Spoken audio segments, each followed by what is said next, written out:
الحمد لله نحمده ونستعينه ونستغفره ونؤمن به ونتوكل عليه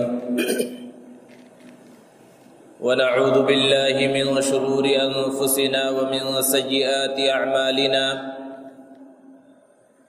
من يهده الله فلا مضل له ومن يضلله فلا هادي له ونشهد أن لا إله إلا الله وحده لا شريك له ونشهد أن سيدنا ومولانا محمدا عبده ورسوله صلى الله تعالى عليه وعلى آله وأصحابه وبارك وسلم تسليما كثيرا كثيرا أما بعد فأعوذ بالله من الشيطان الرجيم بسم الله الرحمن الرحيم ومن أظلم ممن منع مساجد الله أن يذكر فيها اسمه وسعى في خرابها وقال الله تعالى من يشفع شفاعة حسنة يكن له نصيب منها ومن يشفع شفاعة سيئة يكن له كفل منها وقال الله تعالى ولا تكتموا الشهادة ومن يكتمها فإنه آثم قلبه صدق الله العظيم. معزز سامعین کرام، بزرگوں اور دوستوں، ملک کے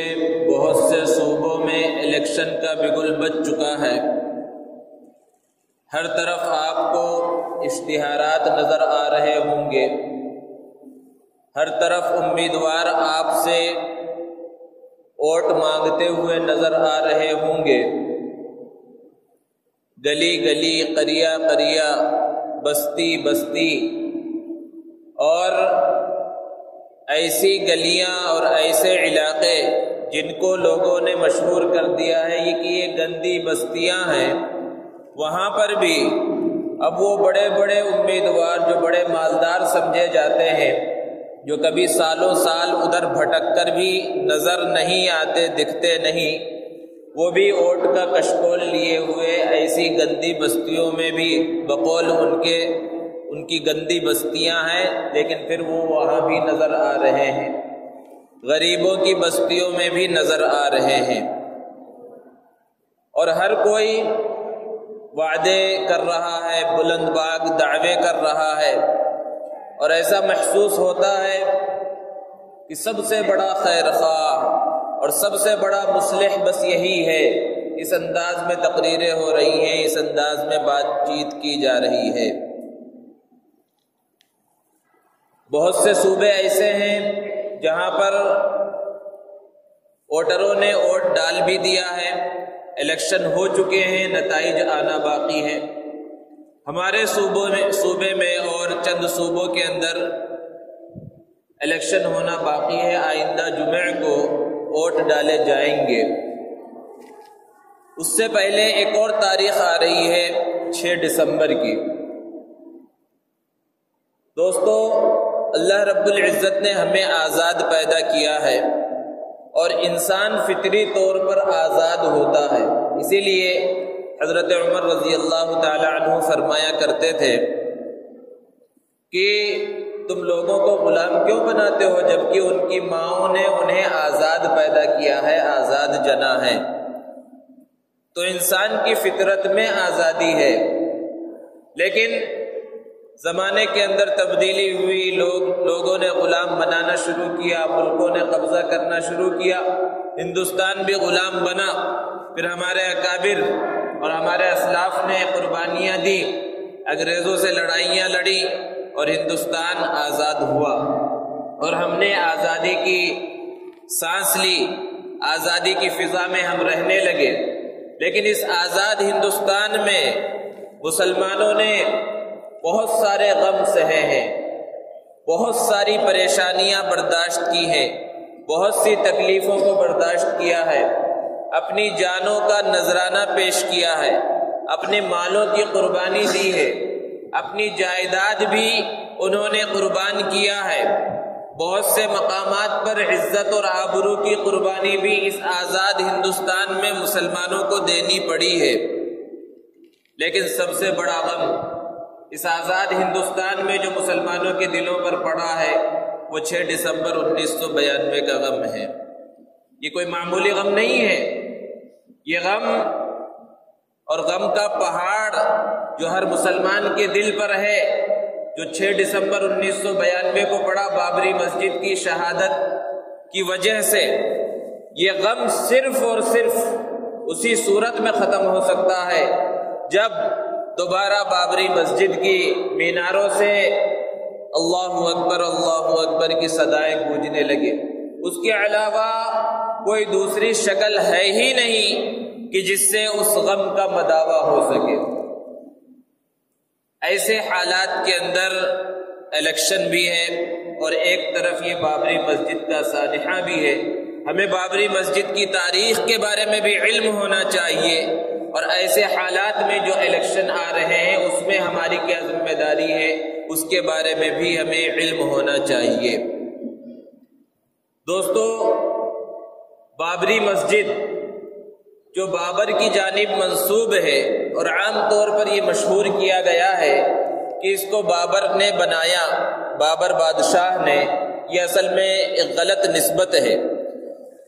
بابر کبھی ایودھیا پہنچا ہی نہیں۔ تاریخی روایات بتلاتی ہیں کہ بابر کا جو قیام ہوا ایودھیا سے 72 کلومیٹر دور ہی رہا، اور بابر کو ہندوستان بلانے والے لوگ کون تھے؟ کسی مسلمان نے نہیں بلایا تھا، کسی عالم نے، کسی امام نے، کسی مدرسے اور مسجد والے نے نہیں بلایا تھا۔ بابر کو باہر سے بلانے والے یہی ہندو راجا مہاراجا تھے، اور ان کا مقصد کیا تھا کہ یہاں پر بابر کے آنے سے پہلے جو حکومت تھی وہ بھی مسلمانوں کی حکومت تھی، لودھی خاندان کی حکومت تھی، اور بڑی مضبوط حکومت تھی۔ یہاں کے راجے مہاراجے چاہتے تھے کہ کسی طرح لودھی خاندان کو حکومت دیا جائے، لیکن اپنی طاقت کے بل بوتے وہ انہیں شکست نہ دے سکتے تھے، تو بابر کو باہر سے بلایا کہ تم آ کر مقابلہ کرو اور فتح حاصل کرو۔ اور ان کی یہ سازش تھی کہ بابر جب جیت جائے گا تو ہم اسے واپس بھیج دیں گے یا اسے مار دیں گے۔ تو بابر بڑا ہوشیار آدمی تھا، وہ آیا اور اس نے لودھی خاندان سے مقابلہ کیا، اور لودھی خاندان کو یہاں پر شکست ہوئی۔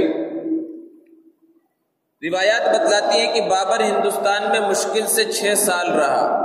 1522 کے قریب وہ ہندوستان میں آیا،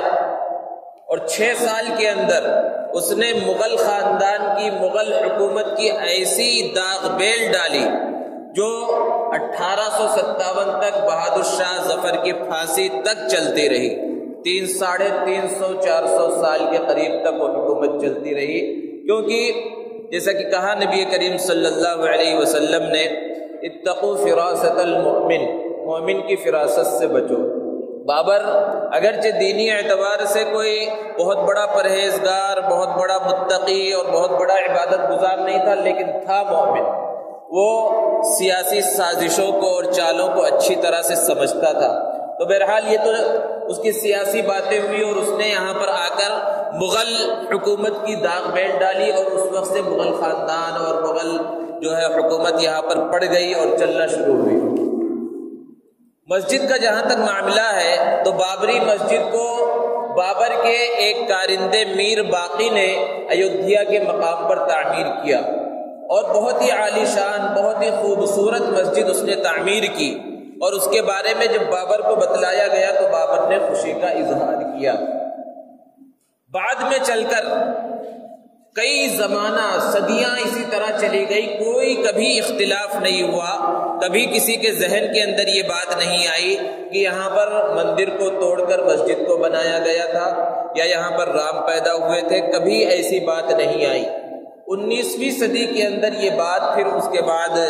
19ویں صدی کے آغاز میں لوگوں نے کہنا شروع کیا کہ یہاں پر رام کی پیدائش ہوئی ہے۔ تو جب رام کی پیدائش کے بارے میں بات چیت شروع ہوئی تو تاریخی روایات بتلاتی ہیں، اور یہ تاریخی روایات وہ ہیں جو مشہور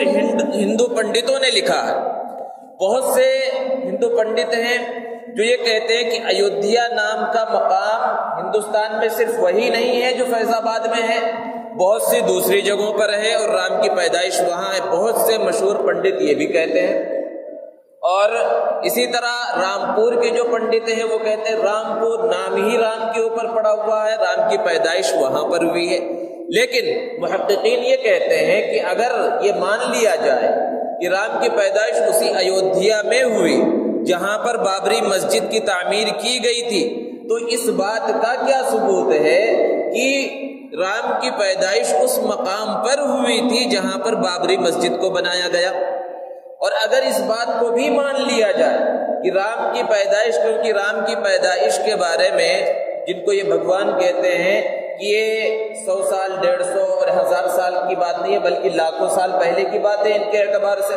تو لاکھوں سال پہلے جب پیدائش ہوئی تھی، ایک تو اس کی تاریخ کو باقی رکھنا اور اس کی نشاندہی برقرار رکھنا ایک بہت بڑا مشکل کام ہے، لیکن اگر مان لیا جائے وہی مقام ہے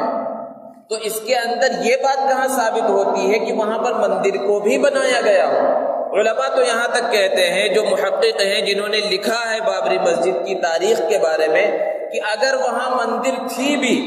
تو اس بات کی کیا گارنٹی ہے کہ مندر کو توڑ کر مسجد کو بنایا گیا؟ کیونکہ مسجد کو جو مقام حاصل ہے مسلمانوں کے اندر عبادت گاہ کی حیثیت سے، کسی دوسرے مذہب کے اندر ان کی عبادت گاہ کو وہ مقام وہ مرتبہ حاصل نہیں۔ دیگر ممالک میں آپ جا کر دیکھیے کہ ایک مقام پر گرجا ہوتا ہے، تھوڑے دنوں کے اندر ان کو کوئی دوسری چیز کی ضرورت ہوتی ہے، وہ اس کو بیچ دیتے ہیں، وہاں پر شاپنگ مال بن جاتا ہے، کچھ دوسرا بن جاتا ہے، مندریں تبدیل ہو جاتی ہیں دوسرے۔ لیکن ایک مسلمان کبھی بھی مسجد کو تبدیل کر ہی نہیں سکتا۔ ایک بار جب مسجد بن گئی، مسجد شرعی بن گئی، وہ قیامت کی صبح تک مسجد ہے، کسی حالت میں اس کو تبدیل نہیں کیا جا سکتا۔ تو مندر کو ہو سکتا ہے اس زمانے کے لوگوں نے بیچا ہو، لیکن یہ بات ثابت ہی نہیں ہے۔ وہاں پر کھدائی ہوئی اور آثار قدیمہ کے ماہرین نے سب کچھ وہاں دیکھا گیا، اس بات کا کوئی ثبوت ہی نہیں ہے۔ اور پھر بابر جیسا آدمی تھا، اس سے تو یہ بات قطعاً بعید ہے کہ اس نے مندر توڑ کر مسجد کو بنایا ہوگا، کیونکہ وہ سارے مذاہب کو ایک ساتھ لے کر چلنا چاہتا تھا، اور جب اس نے یہاں پر فتح حاصل کی اور اپنی حکومت قائم کی تو بہت سے راجاؤں مہاراجوں اور بہت سے ہندو لوگوں کو بھی اس نے اپنے حکومت کے اندر شامل کیا۔ اور پھر اس کے بعد جب اکبر کا زمانہ آیا تو اکبر کے بارے میں تو معلوم ہی ہے کہ کس طرح اس نے ہندوؤں کو بڑا مقام و مرتبہ دیا ہے۔ تو ان لوگوں سے یہ توقع کرنا، وہ تو مندروں کے واسطے جگہ تک دیا کرتے تھے، مندر بنوا دیا کرتے تھے، تو مندر توڑ کر انہوں نے مسجد بنائی ہوگی، یہ بات ذہن میں آنے والی ہے ہی نہیں، اور یہ قطعی بہت دور کی بات ہے۔ تو اس لیے 1904 اور اس کے بعد سے یہ سلسلہ شروع ہوا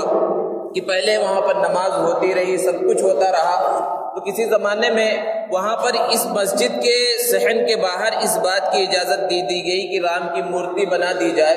تو وہاں رام کی مورتی بنا دی گئی، اور کچھ لوگ تھے جو وہاں پر پوجا کرتے تھے، اور کھلے صحن میں وہ مورتی تھی، یعنی اوپر سے چھت نہیں تھی۔ پھر وہاں پر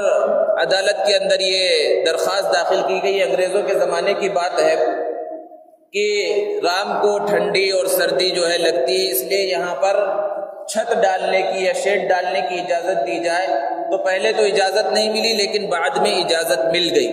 لیکن پھر جب ہندوستان آزاد ہوا تو انگریز نے جاتے جاتے پھر یہ سوچا چھوڑا کہ یہ رام کی پیدائش کی جو اصل جگہ ہے وہ یہ جگہ نہیں تھی، بلکہ اصل جو مسجد ہے وہ جگہ ہے، اور اس کے بعد سے مسجد کے اندر تالا لگ گیا، اور پھر اس کے بعد وہ عظیم سانحہ پیش آیا جو ایک غم کی صورت میں مسلمانوں کے دلوں کے اندر ہے، اور وہ 1992 کا سیاہ دن ہے۔ 1992 6 دسمبر اس مسجد کو شہید کر دیا گیا، اور جو شہید کرنے والے ہیں اللہ رب العزت کے یہاں پر دیر ہے اندھیر نہیں۔ ظالم کو اللہ تعالیٰ چھوٹ دیتے ہیں لیکن پکڑ ضرور ہوتی ہے، یہاں پکڑ نہیں ہوگی تو وہاں ضرور پکڑ ہوگی۔ بہت سے لوگوں کا انجام برا ہوا اور بہت سے لوگوں نے توبہ بھی کی۔ تو بہت سے لوگ ایسے ہیں جو آج کے زمانے میں جو ہے صلح صفائی کی بات کر رہے ہیں اور مسجد کو جو ہے حوالے کرنے کی بات کر رہے ہیں۔ یہ سوچنا چاہیے کہ کیسی قوم ہے، کس سے صلح صفائی کی بات ہو رہی ہے، جب معاملہ عدالت کے اندر چل رہا ہے اور الیکشن ابھی بالکل قریب آ رہے ہیں۔ یہ تو صوبائی الیکشن ہے، اگلا الیکشن جس کو لڑنے کے واسطے ان کے پاس کوئی ایشو نہیں ہے نہ ترقی کا، تو اب مسئلہ پھر اسی کو اٹھانا چاہ رہے ہیں کہ بابری مسجد کے ذریعے دوبارہ اور رام مندر کو لے کر دوبارہ الیکشن کو جیتا جائے۔ اور چند دنوں پہلے کس طرح حالات خراب کرنے کی کوشش کی گئی، اللہ کا فضل ہوا کہ کوئی فساد نہیں ہوا اور حالات قابو میں رہے۔ تو اس معاملے کو لے کر کتنا ہنگامہ کیا جا رہا ہے، جبکہ مسلمان ہمیشہ سے خاموش ہے، ہمیشہ، حالانکہ نقصان ان کا ہوا ہے لیکن وہ قانونی لڑائی لڑتا آ رہا ہے اور یہ کہہ رہا ہے کہ ہمیں سپریم کورٹ کا فیصلہ منظور ہوگا۔ تو بہرحال یہ مختصر سا خلاصہ تھا اور اس تاریخ کو ذہن میں رکھنے کی ضرورت ہے، اور بابری مسجد کی کیا خصوصیات تھی، کیا تاریخ تھی۔ تو بہرحال اب یہ صوبے کے الیکشن کی بات ہے۔ الیکشن جب آتا ہے تو اس کے اندر ووٹ ڈالنا یہ مسلمانوں کا ایک ملی اور قومی فریضہ ہے۔ ایک بہت بڑا طبقہ ہے جو یہ کہتا ہے کہ بھئی یہ جمہوریت اسلامی چیز نہیں ہے، اسلام سے اس کا کوئی تعلق نہیں ہے، اس لیے اس الیکشن کے اندر حصہ لینا، ووٹ ڈالنا یہ غیر شرعی ہے، اسلامی نہیں ہے، اس کے اندر ووٹ وغیرہ نہیں ڈالنا چاہیے۔ یہ ایک بہت بڑی غلط فہمی ہے۔ جمہوریت ایک نظام حکومت ہے، یہ صحیح بات ہے کہ یہ بالکل اسلامی نہیں ہے، لیکن دنیا کے اندر آج جو حکومتیں قائم ہیں مختلف ممالک کے اندر الگ الگ انداز کی قائم ہیں، کہیں بادشاہت قائم ہے اور اکثر جگہوں پر جمہوریت قائم ہے اور جمہوریت کی الگ الگ شکلیں ہیں، اور ہندوستان میں پوری دنیا کی سب سے بڑی جمہوریت ہے اور ایک مضبوط قسم کی جمہوریت ہے، اسی لیے یہاں پر حکومتیں عدالتیں بدلتی رہتی ہیں اور اس میں لڑائی جھگڑا مار پیٹ بھی نہیں ہوتی اور حکومت بدل جاتی ہے، تو اس سے جمہوریت کی مضبوطی معلوم ہوتی ہے۔ تو جمہوریت کے اندر جو حکومت بنتی ہے وہ اسی طرح رائے دہی سے کہ لوگوں کی حکومت بنے، لوگ رائے دیں، لوگ اپنا نمائندہ منتخب کریں، اپنا امیدوار منتخب کریں اور وہ اسمبلی میں اور پارلیمنٹ میں جا کر ہماری بات کو رکھے۔ تو ایک آدمی جب پولنگ بوتھ پر ووٹ دینے کے لیے جا رہا ہے تو اس کی ذمہ داری کیا ہے، وہ ووٹ کس مقصد سے ڈال رہا ہے۔ یہ ووٹ ڈالنا ایسا ہی نہیں ہے کہ بس ہمیں آئی ڈی کارڈ مل گیا ہے، 18 سال سے زیادہ ہماری عمر ہے اور ہمارے پاس آئی ڈی کارڈ ہے، بس ہم جا کر کسی بھی امیدوار کو ووٹ ڈال دیں اور ہماری ذمہ داری ختم ہو گئی ہے۔ اتنی معمولی بات نہیں ہے،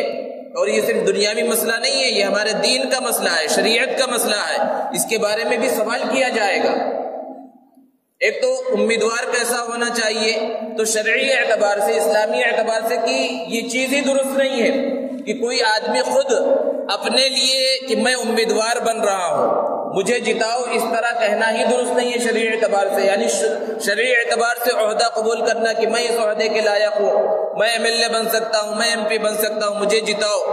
یہ شرعی اعتبار سے درست نہیں۔ صحابہ کرام رضوان اللہ تعالی علیہ مجمعین کی زندگی ہمارے سامنے ہے، اللہ کے رسول صلی اللہ علیہ وسلم کا اسوہ ہے۔ بہت سے لوگوں نے اللہ کے رسول صلی اللہ علیہ وسلم سے عہدہ مانگا تو آپ نے انہیں منع کر دیا کہ عہدہ خود سے مت مانگو، لیکن اگر تمہیں عہدہ مل جائے تو پھر اللہ رب العزت کی مدد تمہارے ساتھ ہوگی، لیکن اگر مانگ کر طلب کرو گے تو اللہ کے رسول صلی اللہ علیہ وسلم تو ایسے لوگوں کو منع کر دیتے تھے اور کہتے تھے پھر تمہاری مدد بھی نہیں کی جائے گی۔ لیکن یہ جمہوریت کا نظام ایسا ہے کہ اگر اچھے لوگ پیچھے بیٹھ جائیں اور کوئی آ ہی نہ تو سارے کے سارے برے لوگ ہی آ جائیں گے، تو ایسے حالات میں گنجائش ہے کہ لوگ امیدوار بن جاتے ہیں اور اپنے لیے بھی ووٹ مانگتے ہیں۔ تو بہرحال امیدوار کیسا ہو، تو سب سے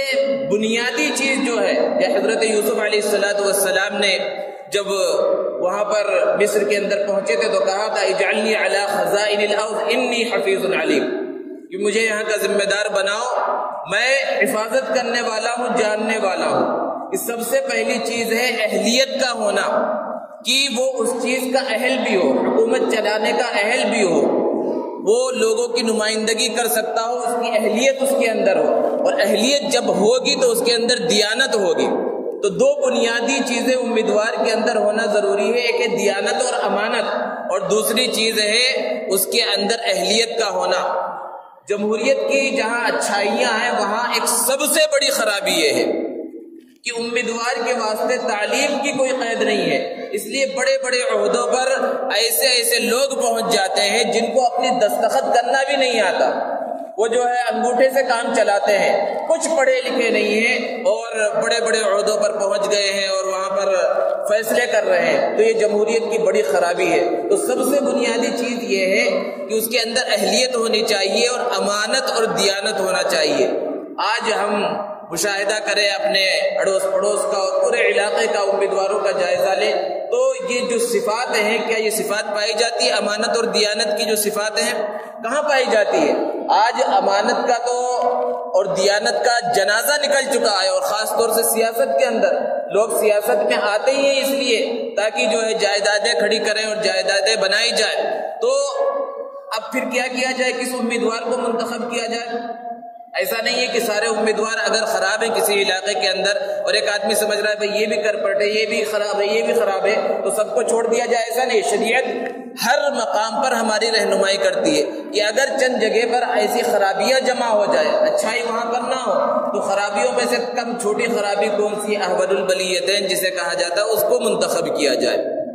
ووٹر کی کیا ذمہ داری ہے؟ یہ ووٹ ڈالنے جو جا رہا ہے تو ووٹ ڈالنا یہ گواہی دینے کے درجے میں ہے۔ ہم جب ووٹ ڈال رہے ہیں کسی بھی امیدوار کے حق میں تو گویا کہ ہم گواہی دے رہے ہیں کہ یہ آدمی، یہ امیدوار اس قابل ہے کہ وہ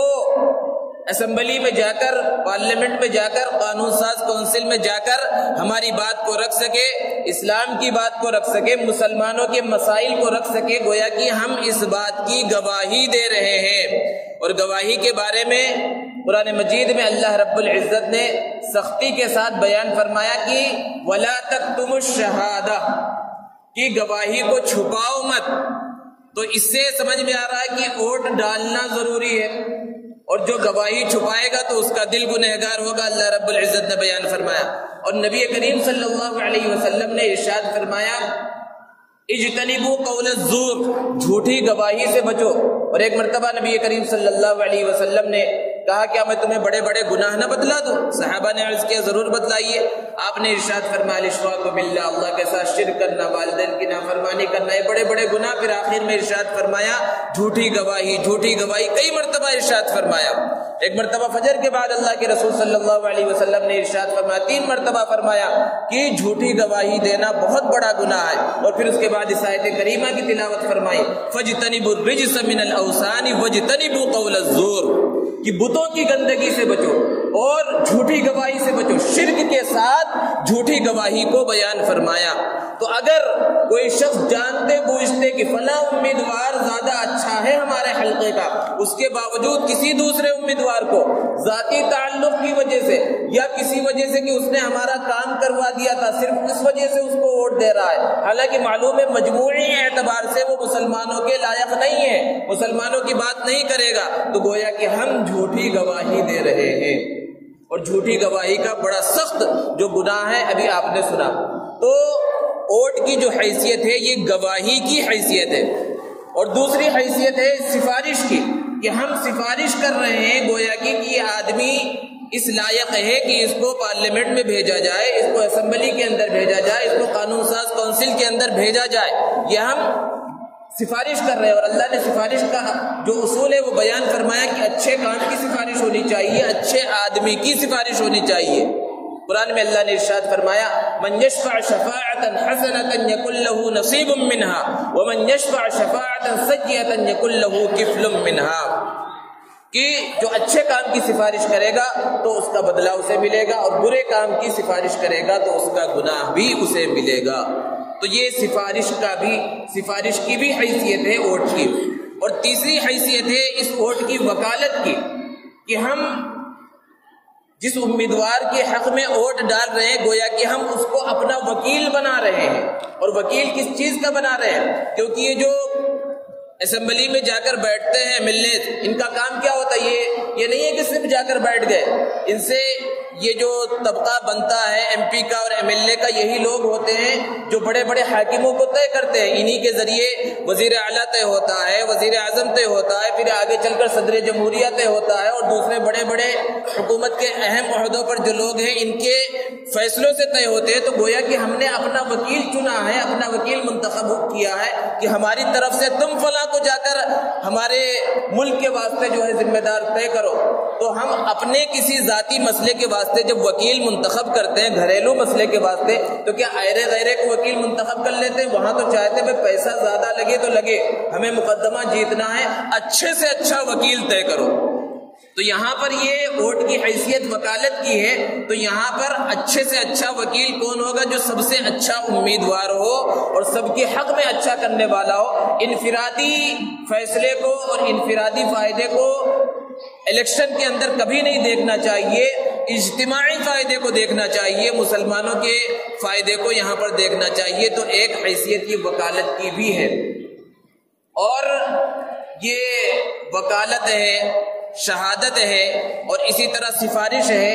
ان سب کی حیثیت جو بیان کی گئی ہے سامنے رکھ کر جب ہم ووٹ ڈالیں گے تو پھر اگر وہ امیدوار جیت جاتا ہے تو بہت اچھی بات ہے، اور اگر نہیں جیتا تب بھی آپ نے اپنا فریضہ تو ادا کر دیا، اللہ رب العزت کے پاس آپ کی پکڑ نہیں ہوگی، آپ سے جتنا ہو سکتا تھا آپ نے کر دیا۔ لیکن اگر آپ نے غلط امیدوار کو ووٹ دیا اور آپ کے ووٹ دینے سے وہ جیت گیا، لیکن پکڑ پھر بھی آپ کی اللہ رب العزت کے پاس ہوگی کہ آپ نے غلط امیدوار کو جتایا، اس کی وجہ سے اس نے غلط کام کیا، ظلم کا ساتھ دیا، کسی بھی انداز میں مسلمانوں کا ساتھ نہیں دیا، تو اس کی جو پکڑ ہوگی وہ اللہ رب العزت کے پاس پکڑ بھی ہونے والی ہے۔ اسی طرح الیکشن میں ایک مسئلہ آتا ہے پیسے لے کر ووٹ دینے کا۔ بہت سی جگہوں پر پیسے تقسیم کیے جاتے ہیں، بہت سے لوگ ہوتے ہیں کہ پیسے لے لو، ووٹ دینا نہ دینا وہ ایک الگ چیز ہے، کس کو معلوم ہو رہا ہے ہم کس کو ووٹ دیں گے نہیں دیں گے۔ تو ووٹ کے لیے پیسے لینا یہ رشوت کے درجے میں آتا ہے، اور رشوت بہت بڑا گناہ ہے۔ اللہ کے رسول صلی اللہ علیہ وسلم نے ارشاد فرمایا الراشی والمرتشی کلاہما فی النار، کہ رشوت لینے والا اور رشوت دینے والا دونوں کے دونوں جہنمی ہیں، چاہے جس نیت سے رشوت دی جائے۔ اب وہ رشوت چاہے 50 اور 100 روپے ہو، ایک ساڑی ہو، ایک جوڑا کپڑا ہو، یا پھر ہزاروں اور لاکھوں روپیوں ہو، کتنی بھی بڑی مقدار میں ہو، جتنی بھی چھوٹی مقدار میں ہو، وہ رشوت ہے، اور رشوت لے کر کسی کا کام کیا جا رہا ہے، یہ بہت بڑا گناہ ہے۔ تو دوستو ان سب چیزوں کو سامنے رکھ کر ہمیں اپنے مستقبل کا فیصلہ کرنا ہے، اور صوبے کے جو الیکشن ہوتے ہیں اس کے بعد جو مرکزی الیکشن ہوگا اس کے اوپر اس کے فیصلے پڑتے ہیں۔ اس لیے مسلمانوں کو خاص طور پر سوچ سمجھ کر اپنا حق رائے دہی استعمال کرنا ہے، اور صبح میں بالکل صبح اپنی ذمہ داری سمجھتے ہوئے الیکشن بوتھ کے اوپر، پولنگ بوتھ کے اوپر پہنچنا ہے اور حق رائے دہی کا استعمال کرنا ہے۔ اور اس کے اندر شریعت کی طرف سے اجازت ہے کہ خواتین بھی اپنا حق رائے دہی ضرور استعمال کریں۔ یہ مرد حضرات کی ذمہ داری ہے کہ اپنی وہ تمام خواتین جن کے پاس آئی ڈی کارڈ ہے اور جو ووٹ دینے کی عمر کو پہنچ چکی ہیں ان سب کا ووٹ ڈلوائے، یہاں تک کہ اپنے جو بچے ہیں جو 18 سال کی عمر کو پہنچ گئے سب کا ووٹ ڈلوایا جائے، کوئی اس کے اندر کمی کوتاہی نہ کی جائے۔ بہت سے لوگ ملیں گے پڑھے لکھے اور علماء کی شکل والے جو ووٹ دینے سے روکنے کی ہو سکتا کوشش کریں، یا پڑھیں کہ جمہوریت جو ہے کفریہ نظام ہے وہ فلاں فلاں، لیکن ان سب باتوں میں آنے کی ضرورت نہیں ہے۔ علماء کا فیصلہ ہے، مسلم پرسنل لا بورڈ جو ہمارے پیچھے ہے اس کا فیصلہ ہے کہ جہاں پر بھی الیکشن ہو، الیکشن کے اندر 100% رائے دہی مسلمانوں کی ہونی چاہیے، اور اس بات کی کوشش ہونی چاہیے کہ مسلمانوں کے جو ووٹ ہیں وہ تقسیم نہ ہو۔ تقسیم ہونے سے فرقہ پرست پارٹیوں کو فائدہ ہوتا ہے، اور ایسے ایشو جیسا کہ ابھی کہا گیا بابری مسجد کے اور ان سب چیزوں کے اچھالنے کا مقصد ایسے موقع پر یہی ہوتا ہے تاکہ مسلمان مشتعل ہو جائیں اور ہندو متحد ہو جائیں۔ تو ان سب چیزوں کا خاص طور پر خیال رکھنا ہے کہ ایسے موقع اور آگے بھی جو الیکشن ہونے والا ہے ایسے بہت سارے مسائل کو چھیڑا جائے گا۔ یہ سب باتیں طے ہیں پہلے سے، چاہے وہ بابری مسجد کا مسئلہ ہو یا مسلمانوں کے آئلی مسائل ہیں، ان سب مسائل کو یا اسلامی شریعت کے اور دوسرے احکامات کو وقتاً فوقتاً یہ 5-6 مہینوں میں بہت زیادہ اچھالا جائے گا، لیکن ایسے تمام حالات کے اندر مسلمانوں کو اپنے جذبات کو قابو میں رکھنا ہے، مشتعل نہیں ہونا ہے، ہوش سے کام لینا ہے۔ ہوش سے اگر ہم کام لیں گے تو اللہ رب العزت کی ذات سے امید ہے کہ اللہ تبارک و تعالی اس ملک کے لیے اچھے سے اچھا فیصلہ فرمائیں گے۔ اور اگر ہم نے جذبات سے کام لیا، ہوش و حواس کو کھو دیا اور جذبات کے بہکاوے میں آ گئے، اور دشمن کا جو مقصد ہے اور جو سازشی ذہن کام کر رہا ہے اور فرقہ پرست عناصر جو چاہ رہے ہیں، ان کے بہکاوے کے اندر اگر ہم آ گئے تو پھر ملک کا جو منظرنامہ ہے جس طرح تباہ ہوتا ہوا چلا آ رہا ہے اسی طرف آگے بڑھتا چلا جائے گا۔ اس لیے ضرورت اس بات کی ہے کہ ہم سیاسی طور پر بھی اپنی ذمہ داری کو سمجھیں، ملی طور پر بھی اپنی ذمہ داری کو سمجھیں، اور اپنے سے جتنا ہو سکتا ہے، جہاں تک ہو سکتا ہے، اپنی ذمہ داری کو ادا کرنے کی کوشش کریں۔ اللہ رب العزت سے دعا ہے اللہ تبارک و تعالی ہمیں عمل کی توفیق عطا فرمائے۔ وآخر دعوانا الحمد للہ رب العالمین۔